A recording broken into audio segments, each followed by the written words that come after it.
Welcome back, ladies and gentlemen.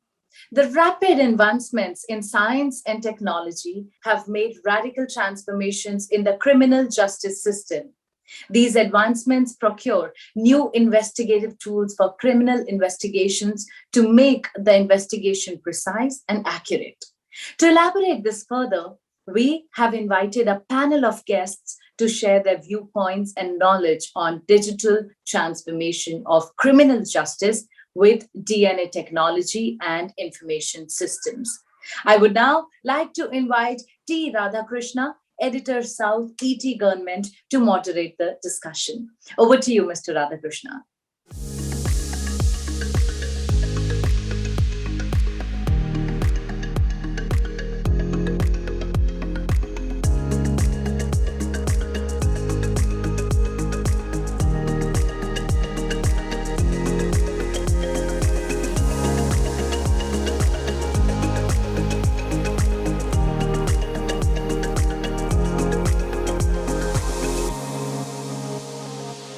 Hello, ladies and gentlemen. Welcome to the special roundtable discussion on the theme of digital transformation of criminal justice with the DNA technology and information systems, which is part of the third edition of the National Governance Virtual Summit being held today. DNA computing is an emerging branch of computing that uses DNA, biochemistry, and the molecular biology hardware instead of the traditional electronic computing. R&D in this area concerns theory, experiments, applications of DNA computing. In India, since 1985, DNA has been used for identifying and apprehending accused in bodily crimes. The DNA technology regulation bill that has been pending in Parliament aims to augment and regulate the use of DNA by setting up national and regional DNA data banks. As many as 59 countries have a national DNA database, which has shown remarkable results in crime detection and conviction. There is a need for a strong legal framework to create a forensic DNA database and criminal tracking information system at the national and state levels.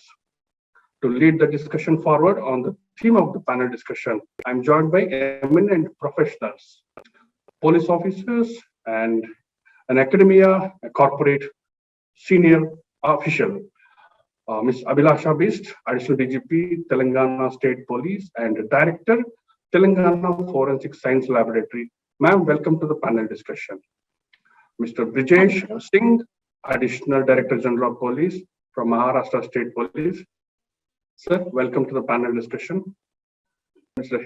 Shashidhara Shetty, District Judge and Member Secretary, Karnataka State Legal Service Authority. Mr. Bhargav Patel, Assistant Professor from the Gujarat. Sir, welcome to the panel discussion. Mr. Tim Schellberg, Founder and President, Government Affairs, Gordon Thomas, Honeywell, joining from the United States of America. Ma'am, I'll just come to you first. My first question to you. The government of Telangana has undertaken modernization of the police department on a large scale in the last few years. Setting up of a new DNA and molecular biology laboratory at a cost of some money is one among many initiatives. I just want to know, ma'am, how essential is DNA in India's fight against the crime? Over to you, ma'am. Thank you. A very good evening and to all participants, and a very good morning to Tim. As one knows, and I don't think I'm preaching to the choir more or less, DNA is a very essential cornerstone of most investigation, because any crime which is committed, there is some bodily fluids or some DNA matter does get left behind, as long as it's a crime being committed by humans. So collection of that DNA from the scene of crime, elimination of those who could not have committed it, and then confirmation of those involved is something that we have been doing for some time now. The technology behind DNA also has advanced quite a bit. And in Telangana State FSL was 10 years ago, we started the first, not 10, I think 20 years back, we started the first DNA lab.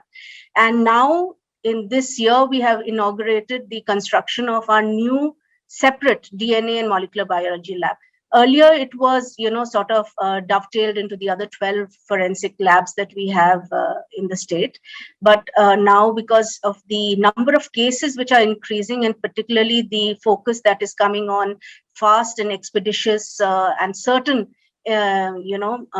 investigation into bodily crime and crime against women and crime against children under POCSO Act, the number of cases being delivered to the DNA table has expanded substantially. I mean, last month alone, we have seen about 2,000 material objects which have been interrogated for DNA. So the volumes that have come to us, we have realized that our lab, which has some of the latest technology available already, is not proving sufficient, not only in terms of technology and equipment, but also in terms of the human resources behind it.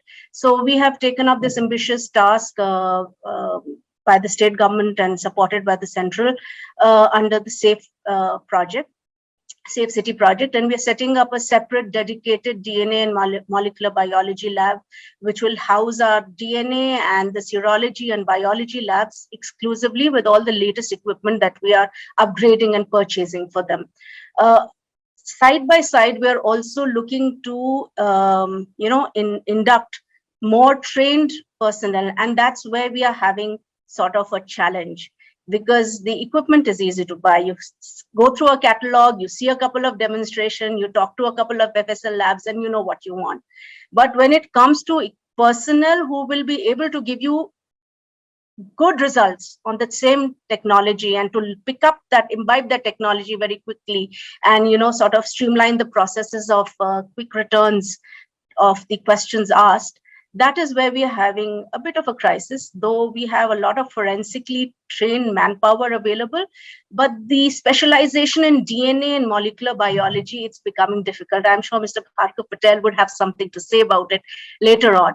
So yes, we are doing that. Not only that, but under modernization funds, we are ramping up both our DNA lab and we're also ramping up our computer lab because, somewhere either DNA or some gadget gets left behind on a scene of crime.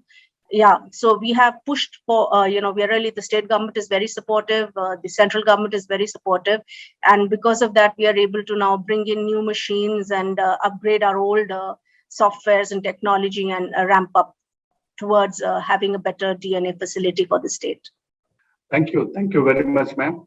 Over to Mr. Brijesh Singh. Sir, you are a very senior police officer in Maharashtra State Police. I just want to understand what has been the experience of Maharashtra Police in terms of using the forensic science laboratory and related DNA computing. What is the level of awareness and training among police personnel when it comes to DNA forensic? If you can, please, sir. Maharashtra, I think, processes probably the highest number of DNA cases in India. We have 8 centers and 5 mini centers. And we have actually a separate department here, which is headed by a Director General of Police, who's called DG Legal and Technical. Apart from that, we have training facilities to train our officers because, when you deal with DNA, the evidence integrity is most important. So how you collect the DNA, under what conditions you collect the DNA, how is the sample preserved, what is the chain of custody? These are very important issues, and officers of the police are generally not trained to handle such important evidence. So steps have been taken both from the side of police and from the side of FSL to train our people in dealing with this fragile and ephemeral evidence. So not only in homicides, but mostly in almost all sexual assault cases today, DNA is being used. Apart from that, in fact, our DNA laboratories in FSL deal with other cases also. Like there's a procedure under which for adoption, you have to do DNA tests, then disputed paternity and other legal cases also. They do a lot of these cases too. So we also have, as I hear in Maharashtra, it's not that there's only one machine in each center, there are multiple machines. So the government has invested heavily in procurement of these machines, in training of our police personnel. And you will be very happy to know that Maharashtra even has I think more than 35 forensic vans which go to the scene of crime is very preserve it properly is going to get destroyed and not have any evidentiary value in court. But we have forensic vans which are used to go to scene of crime where specialists collect it appropriately and then seal it and send it to the forensic science laboratories for investigation on these machines. So I feel that today mostly it is being used in cases of sexual assault, in homicides, but it needs to be expanded. We should also use DNA in other cases, even in where there are burglaries and there has been a physical scuffle, or there is a chance that there is some biological evidence left. So we should expand it to other cases also. I understand that there's a huge caseload, but this is the thing of future, and we have to realize that there's something which gives you the degree of certainty which is not available anywhere else. So overall, we are satisfied with the use of DNA for investigation in Maharashtra. We have equipment, we have trained our manpower, and we are using it appropriately. Thank you very much, sir. Over to Mr. Bhargav Patel, Senior Assistant Professor from National Forensic Science University, Gujarat. So what has, the sacrosanct of any education university is to teach students on the education patterns, and the motto is to educate the students. What has been your experience of National Forensic Science University? Do you have any specific, I'm sure there must be a lot of courses related to DNA and forensics laboratory. I just hear from Ma'am Abhilasha that skill is a challenge. Identifying the talent is a challenge for forensics laboratory. In that context, I would like to know what is the major mandate and contribution of the university, and which are your ongoing initiatives of the university? Please, over to you. Thank you very much for this invitation for NFSU, and on behalf of NFSU, I'm representing here. And you must be knowing that NFSU is recently elevated as National Forensic Sciences University. Before it was Gujarat Forensic Sciences University, and now it is given the tag of institution of national importance also. And because of this particular movement, this is the only university which got elevated as a national university within 10 years of the lifespan. And of course, we are doing a lot in manpower development, human resource development. So I'm really happy to tell Abhilasha madam that you don't worry about the human resource what you need, because we have started two separate program for this. We are running right now MSc Forensic Science for that, in which we are having a super specialization forensic biotechnology, in which we teach them completely, means master level students are having exposed to this DNA sequencers and all kind of modern technologies we have in our campus. Apart from that, looking to the need, we have already started one program that is called forensic biotechnology. So it is dedicated completely for DNA, protein, and other biomolecules, which are used for legal investigation and all kind of investigations. So, and apart from that, we are training, on-duty officers also, right? Not only means starting from the constable level, personals to the SP level personals. We are having a very, you can say, decent training calendar, so that every month on our campus, mostly right now, during these 2 years, we were having only online trainings, but now we have started with the offline trainings. So we have very busy schedule of training. So almost till now, we have trained almost 10,000 officers, more than 10,000 officers,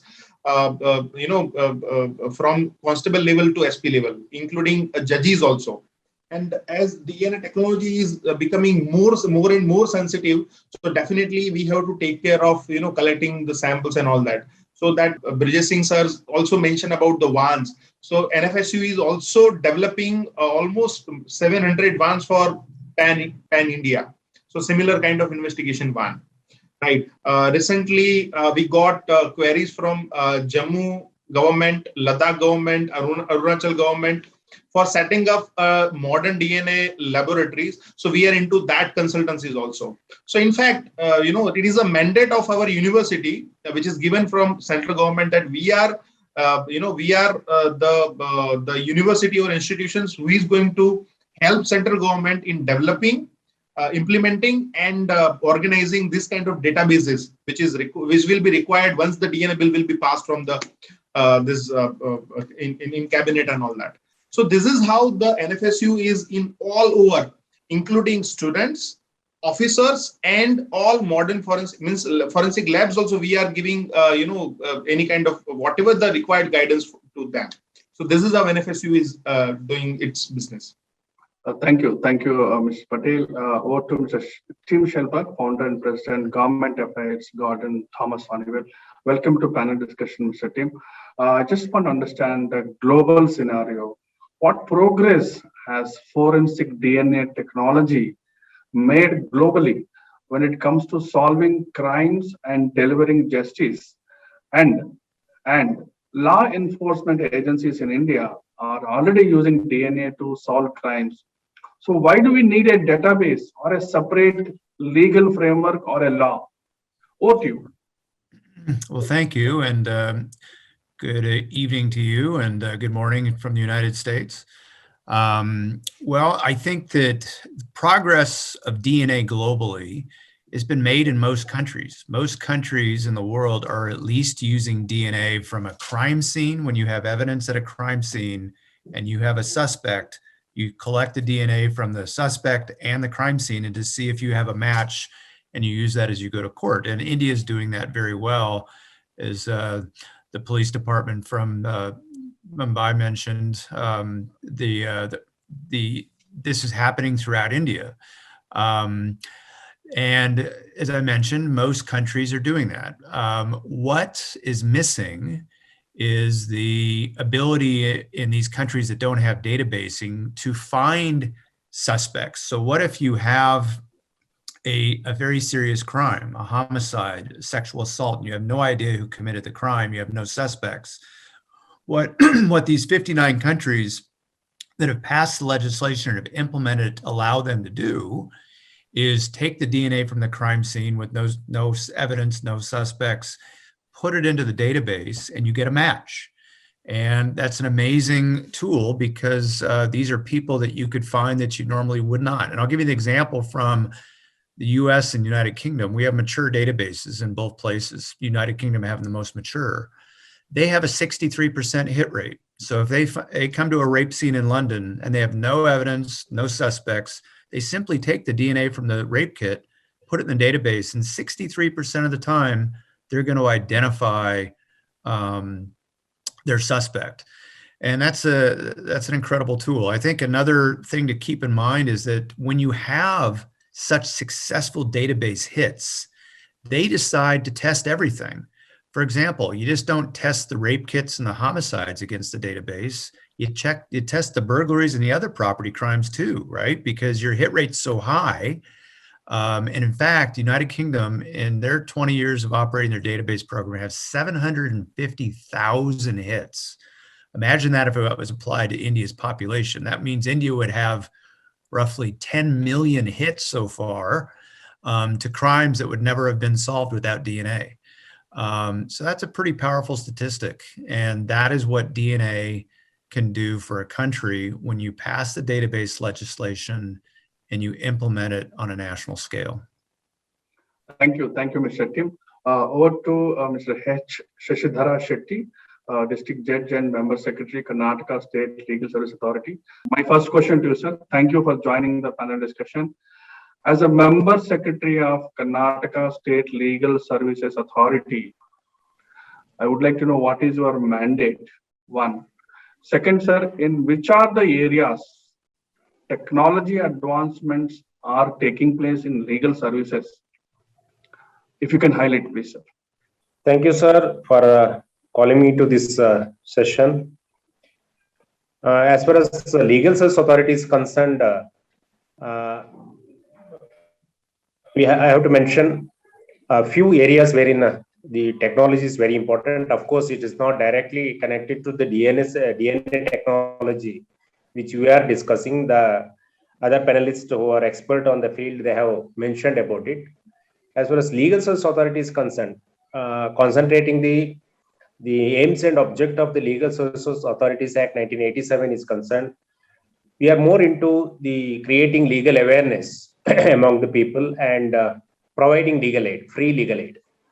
Of course, as far as awareness is concerned, definitely the technology is very important, and the statistics shows that in India, as you all know, majority of the people are illiterate. So, creating awareness about the laws, more particularly the common basic laws which are applicable to the common citizen residing in a remote area of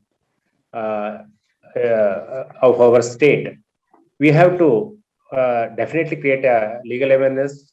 And in that respect, we have been in several attempts creating our own website, Telegram channel, YouTube channel, Facebook, etc. So that, and even we have been into many seminars in TV and other media, social media. This is about the creating legal awareness. Then the free legal aid. This is very important. As I was mentioning earlier, out of the total pending case, only 1% of the cases wherein legal aid is provided. Though the percentage of eligible persons are more. Under Section 12 of the Legal Service Authorities Act 1987, the criteria for the eligible people who are entitled for free legal aid is mentioned. Okay. Unfortunately, we could not reach them because of the people are not aware of their right. So that is our endeavor to make it more public and more give more publicity about the right of the people that they can get the free legal aid.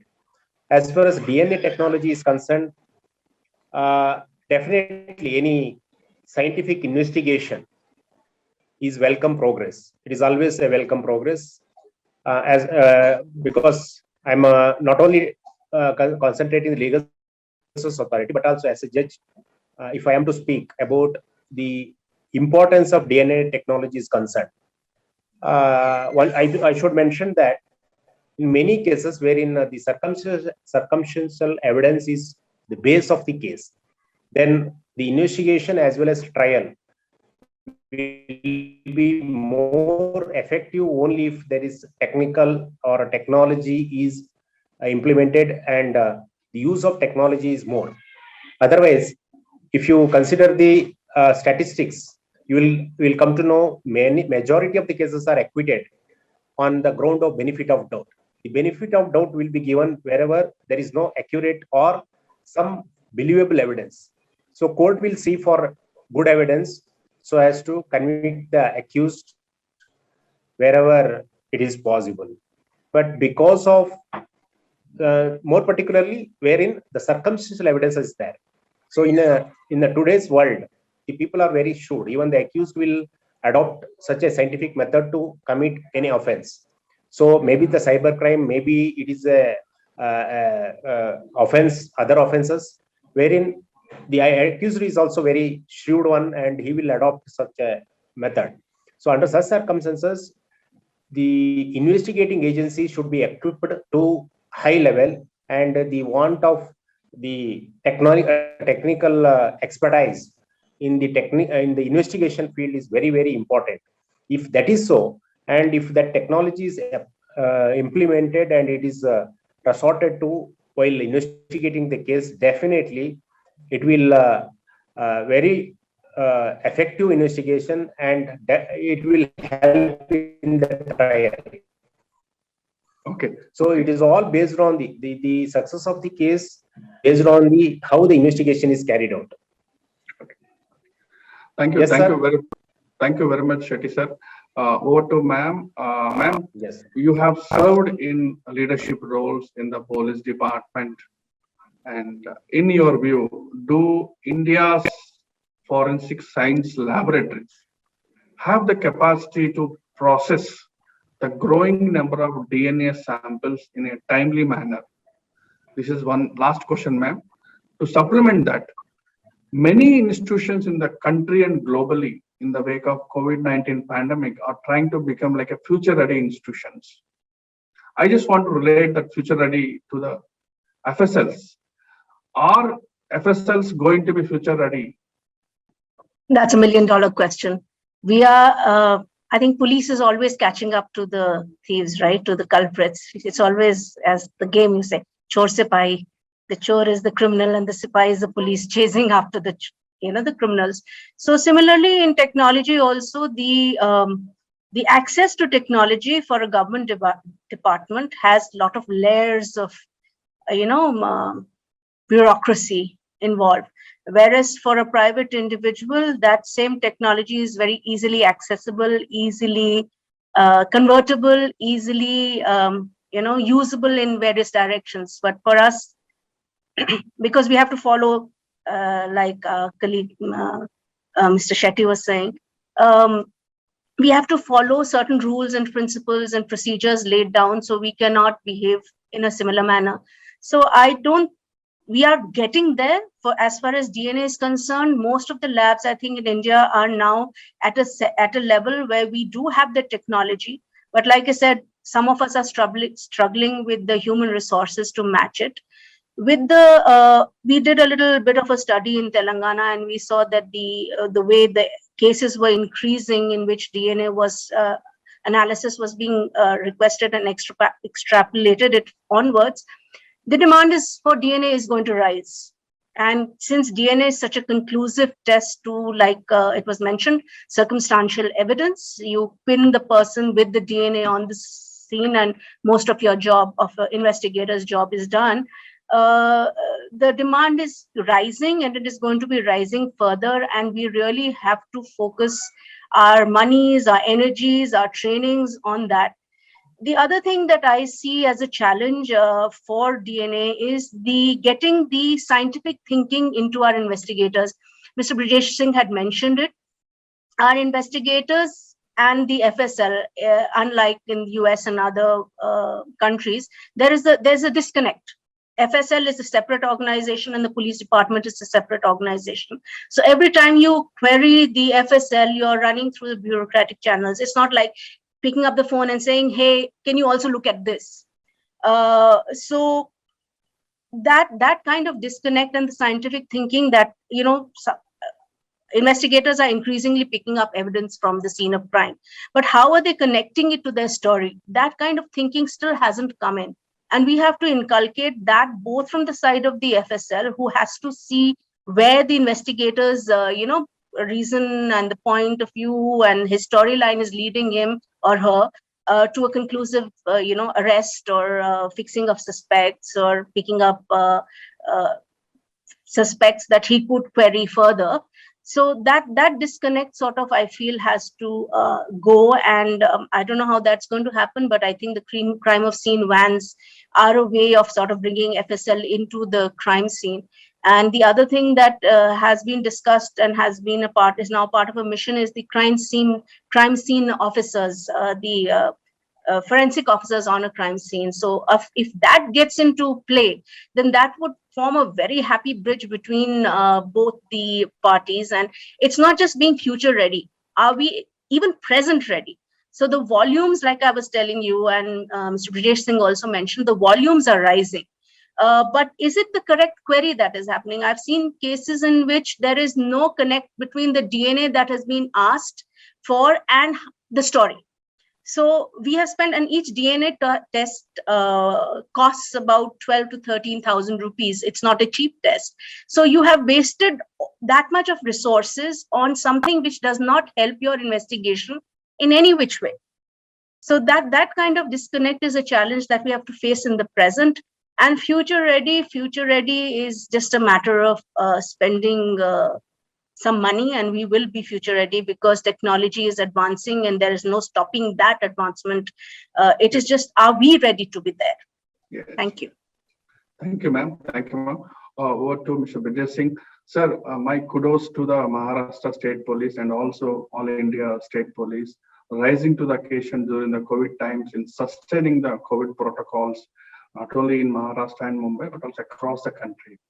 And sir, keeping this in view, I just want to understand from you, of course, as part of the police modernization, of course, every state is rising to the occasion, implementing the best things, adopting the technology, using the best methods to control the crime, prevent the crime. Just want to understand what is the state government? It's a priority to improve DNA testing capacity, obviously to control the fight sexual crime or other financial related crimes. In fact, recently in Maharashtra, we inaugurated 3 fast-track DNA labs, which are under the Nirbhaya funds. These Nirbhaya funds come as an assistance from the center. And these 3 fast-track labs basically have dedicated manpower, which is trained to specially deal with sexual assault cases regarding POCSO, or basically it deals with cases against of assault about women and children, involving women and children. You'll also be happy to know that Maharashtra also has a dedicated wildlife DNA unit. Now, Maharashtra has a lot of forests, and sometimes poaching happens. So let us say near a forest, if somebody is carrying meat, so whether is it a wild animal or not? So this becomes a problem, and hence Maharashtra has a dedicated wildlife DNA unit too, which is quite a development. So similarly, we are understanding the needs of investigation, be it a specialized area like wildlife, or be it a high priority area like cases of assault and sexual assault on women and children, or be it homicide. We have also found that DNA evidence has been very useful in terrorism cases. So in many of the cases which have been dealt with by our anti-terror department, we have also found DNA to be a very important piece of evidence. So this is cutting edge technology and is going to change by the day. However, I think as the Bisht madam is also telling, that there are certain gaps. The gaps are basically about collection of evidence, about reduction of timelines. There is still a large pendency because the volume of cases is very high. That needs to be cut down. So the investigation cycles would be shortened, which basically needs better training, more machines, better orientation, and also, as she mentioned, asking the right question. That it's important which sample to collect, how to collect, maintain integrity, and to ask the right question to the lab, because the lab is going to answer your question. And it should basically be in a way where it supports the prosecution case in the trial. And this all has to be thought of seriously, and it cannot work in a very fragmented manner. So, as ma'am was saying, that the scene of crime officer is a very good idea. And in fact, with our training, when we had gone abroad, we have seen that they have a dedicated, at least in Europe, they have a dedicated scene of crime officer who takes care of maintaining the integrity of the scene of crime and see that it is not tampered, or all that evidence is collected properly, it's photographed, documented, and evidence is sealed and sent in a way in which integrity is maintained. So all these things we will have to take care of. We will have to see to it that we professionally lift DNA. We ask the right questions. We send it in right time. We train our people right from collection to how to use this DNA. Even at the time of trial, we also need to sort of inform our judiciary about what changes are taking place in DNA technology, how it is, how the DNA evidence is to be appreciated. And I think we are in the right direction. Gujarat Forensic University is doing a wonderful job of, creating manpower for this very restricted field.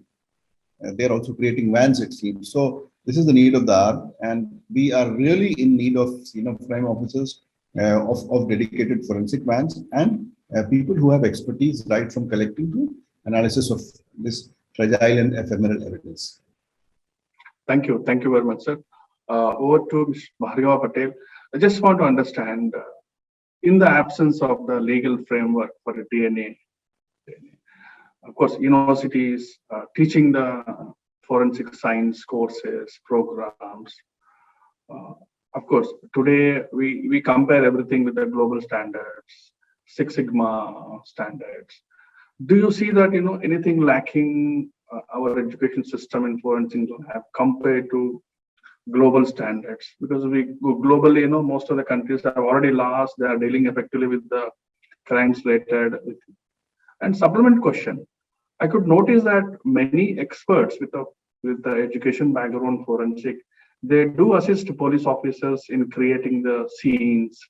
Do you extend those kind of consulting also, or help students to grow to that level to assist the police officers? Yeah, actually, I would like to answer all these, queries because Bisht Madam has also raised a very, she hit the nail because she, told about the gap between the crime scene officers and the officers. So I would like to, tell you that Delhi government and the Punjab, they have recruited more than 250 such crime scene officers recently. And all this human resource was selected by jointly NFSU and that government. And recently, a group of that particular officers visited our university, and whatever the feedback we got, this is really wonderful. And because whatever definitely the volume is it has increased like anything, but the right samples are going there nowadays. Right. So this is the things which is required, and NFSU is doing in this particular case. Second thing, whatever the officers who are there right now, so they need particular training. So right now, we are aggressively, doing this. We are developing online courses so that they need not to come to here on our university because it is very difficult. For example, it is our target is 1.5 lakhs officers we need to train within 5 years. So that target is given to NFSU, and we are developing this particular completely learning management system for them. And you will be surprised to know that we are not doing it in English. We are doing it in a multilingual basis. So it will be in Hindi, Marathi, and all different languages. So this kind of, because this is also a big barrier. So we have identified those particular bottlenecks, which is restricting, India to answer this kind of problems, that okay, there is a gap between these officers, so we want to train them, but there is a language barrier, the educational background is not there. So we are creating such kind of lecture series and those kind of programs to train them. And third thing, that completely in DNA, so we have already created one center of excellence in DNA fingerprinting, so DNA forensics, with joining hand with Thermo Fisher, who is a leading company in the world. And we have already planned many training programs for especially rapid DNA technology, for next generation sequencing technology, and existing capillary based sequencing technology. So this particular things will definitely solve the we will try to solve these problems of the manpower who is trained in this particular field. And we are helping all the FSLs to develop their modern facilities. And our main research thrust area is now to optimize the working style and the complete workforce. From first step to second step. So we are right now we are working on many kits so that we can reduce the cost per sample. So Madam told about that it is 10,000 to 13,000. So it is right. So we are going to within 2 or 3 years we are going to reduce it up to more than 50%. So that is our NFSU is doing that. And you told that okay, the scenario of education, yes, initially it was not that much good in forensic science, but because of the establishment, we have already started our campus in Goa. We have already started, means the Tripura campus is ready and it is going to be inaugurated within 15 days. One already established institute at Delhi is also there. So total 4 campus, and we are planning to establish such remote campuses. More than 15 campuses will be there within 10 years.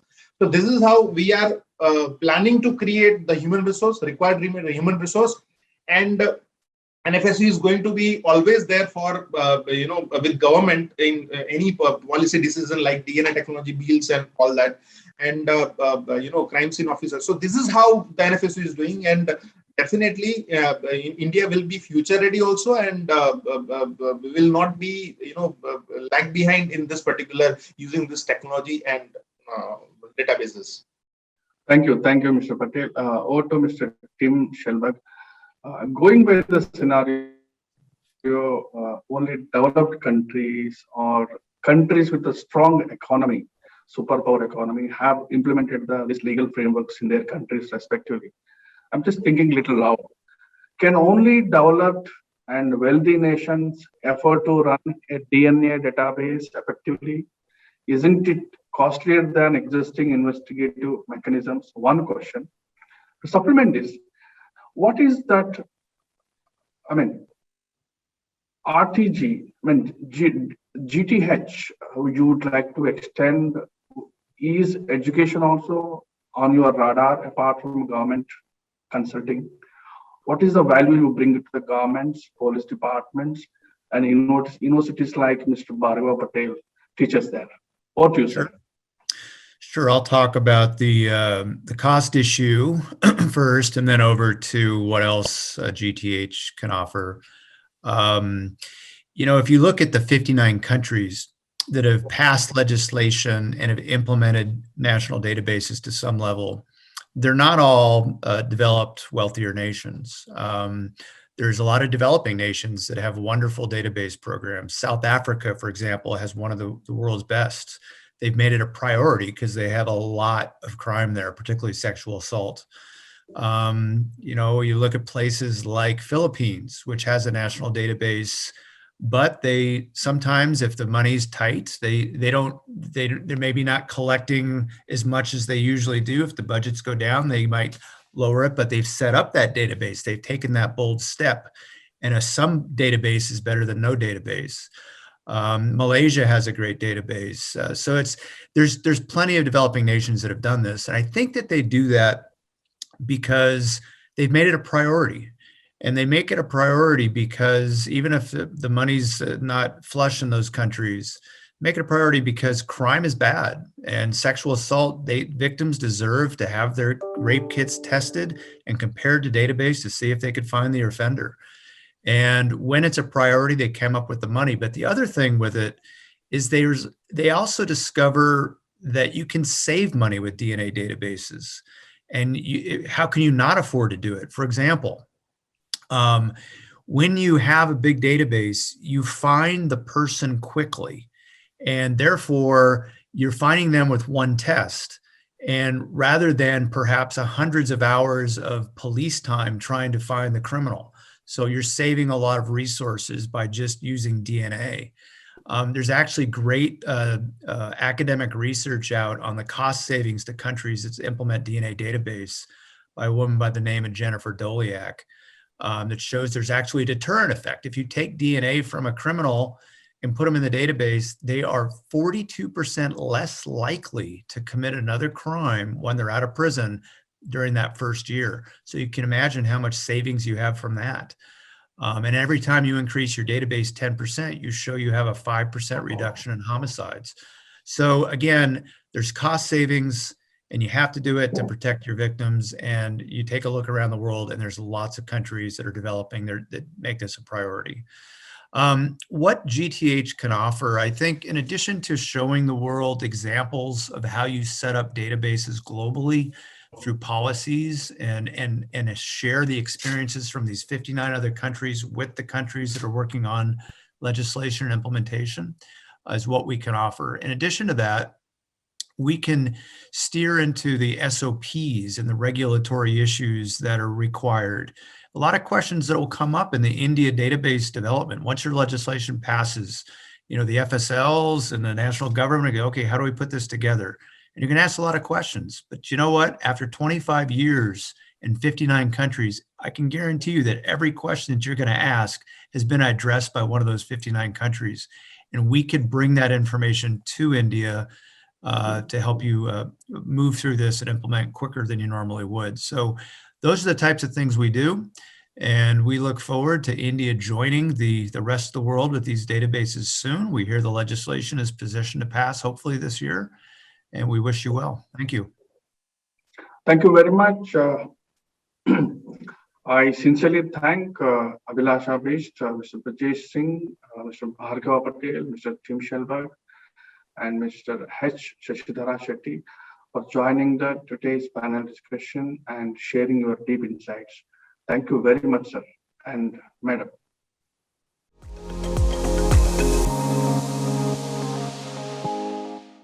Thank you, everyone, for bringing out the best from the discussion. Truly, every aspect is aptly covered. Thank you very much once again. Ladies and gentlemen, now we'll take a short break. Stay tuned.